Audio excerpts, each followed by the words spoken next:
Is Kyrie Irving's first budget shoe with Anta any good? Let's find out. The floor, the cloud know, triple dreams, never saw the law. I'm the MVP, shots call me Kobe. Rim breaking ankles, they don't even know me. Straight to the hoop, life in a loop.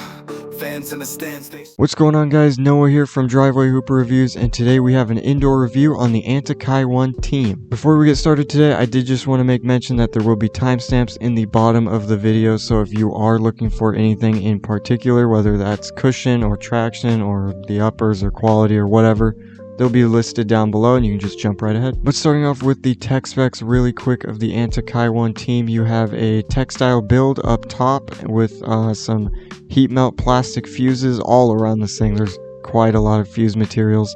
And then you do have some like synthetic nubuck. It's a little like vinyl feeling in the back of the heel. You got a rubbery plastic heel counter. It's kind of weird. And then you've got a nylon pull tab here, and then the tongue is a mesh tongue. It's quite well padded, but it is a mesh tongue. Tongue is gusseted. And then for the cushion, you do have just a standard EVA midsole with a top-loaded TPU shank plate. I don't think it's very thick, at least it doesn't feel like that. And then the traction is going to be this kind of like tent herringbone in the rear foot, and then a pod of this pretty hard, kind of like pixelated, warped look in the forefoot. But starting off with how the uppers felt on the Anta Kai 1 team, playing with them indoors, of course, they were not bad. They were pretty good. This shoe does retail for $100, so I did just want to mention that now. You're not going to be getting some out of the world, quality and stuff. But I thought they were pretty good. It's fairly loose. It's not like really that restricting too much. And then you do have this like plastic panel here in the lateral side just to help with stability. You've got more hot melts and other synthetics going on up on the lace line as well, and then all throughout the collar also. The tongue, like I said earlier, is quite well padded. This is a chunky tongue. It's a pretty good tongue. Super comfortable. Not a ton of lace irritation, although if you crank it too much, there's a little bit. And then the heel padding is just this almost like two Achilles pods. Otherwise, there's pretty much no padding in the heel, although the lockdown is fantastic on these things. The lockdown's great. It keeps your foot in pretty well. It's a pretty wide base too. It was fairly comfortable, so I didn't mind this at all. No pinching. There was a little bit of like, at first when I first got them, a lot of like popping. Like it would literally make like a pop sound when you were running. Right where your toes would bend on that area in the shoe, so that was kind of weird. It took some time to break in, but otherwise I'd rate these uppers as good. I thought they were really good, and they did their job quite well for $100. Moving on down to the cushion of the Anta Kai 1 team. Like I said before, it's just a regular EVA. As far as how it felt, it wasn't bad.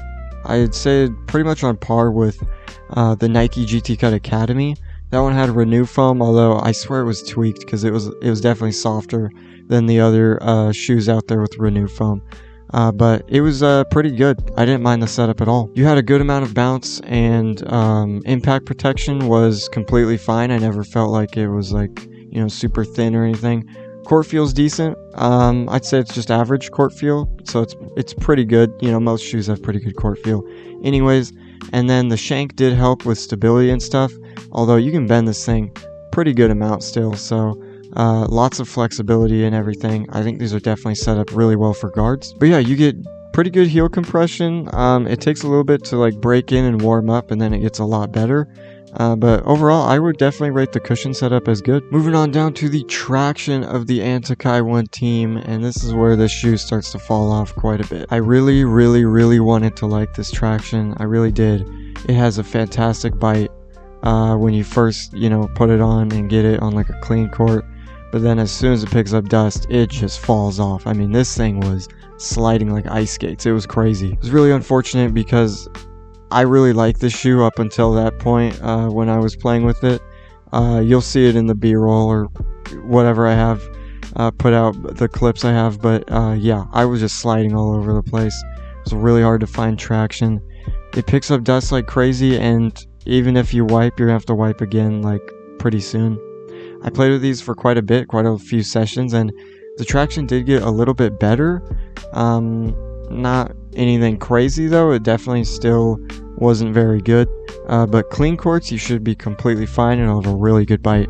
But anything slightly dusty, these are going to be a no-go. This is bad traction. The durability of the Anta Kai 1 team is going to be probably its strongest feature, I feel like, especially for $100. The uppers are pretty well constructed. They're a little thin, but you've got a lot of tough embroidery here and a lot of nice plastic paneling that'll really go a long way for the durability. And then the outsole is some sort of like rubber. They said it was supposed to be good outdoors. It's got like some sort of name in Chinese, and that says Pro next to it. I don't know Chinese or Mandarin, so I'm really not sure what it says. But as for the durability and how it felt, the ridges are fairly deep. They're not too bad. They're decently far apart. They're just okay. But the rubber's pretty hard. The rubber's pretty hard in most places. Some are a little thin, like right here, almost on where you're pivoting, and the forefoot is pretty thin rubber. But otherwise, I think these would actually be pretty good outdoors. I would probably rate it good for outdoors. Definitely do recommend, especially for that $100 price tag. As far as the fit goes for the Anta Kai 1 team, these are going to fit true to size, although they do fit a little bit long, and the base is pretty wide, so you might be good to go down half a size. I don't think I would personally. It's close, but I'd say probably just try it on in store if you can. If not, I'd say just go true to size. Just prepare for them to be a touch long in the toe box. But overall, my biggest takeaways for the Anta Kai 1 team when I was playing in them for about a week or two was the quality. I like the quality on these a pretty good amount. I mean, I know there's a lot of synthetics and textiles and stuff, but all in all, like, just all the reinforcement and the stitching and everything, I mean, it's almost flawless. It looks really good. So I really like the quality, all the hidden messages, all the just little details you get. It certainly sets itself apart from many other budget shoes from Nike and Adidas and stuff like that. Second biggest takeaway for me was probably the traction. The traction is so bad. Please do not play on these indoors if you are even have a slightly dusty court. These are going to be horrible. So unfortunately, that really takes away from a lot of the experience, because up until that point, I thought this shoe was pretty dang good for a budget shoe. Definitely up there with the GT Cut Academy, but man, that traction just went real quick, which is definitely a shame. And last big takeaway for me was probably the uppers comfortability. I thought the uppers were really comfortable for what it was. Not super, restrictive or anything. I thought everything was fairly decently padded. I love the lining in the heel and stuff. It's just like a microfiber, nylon or something, but I don't know, it feels really nice. So I really like that. The tongue was super well padded, and I like the gusset on it. So yeah, love the uppers comfortability. But that'll pretty much do it for this review today. Let me know what you guys think of this shoe, and if you guys would pick it up. I think if you're playing outdoors, to be honest, this is one of the best options to buy right now, especially when this goes on sale. I highly recommend this for outdoor play. But otherwise, that'll pretty much do it, and thank you guys for watching. Subscribe. We're trying to hit 1,000 subscribers. I will be doing a giveaway at 1,000 subscribers for a pair of shoes, so little incentive there, and thank you guys, and I'll see you in the next one.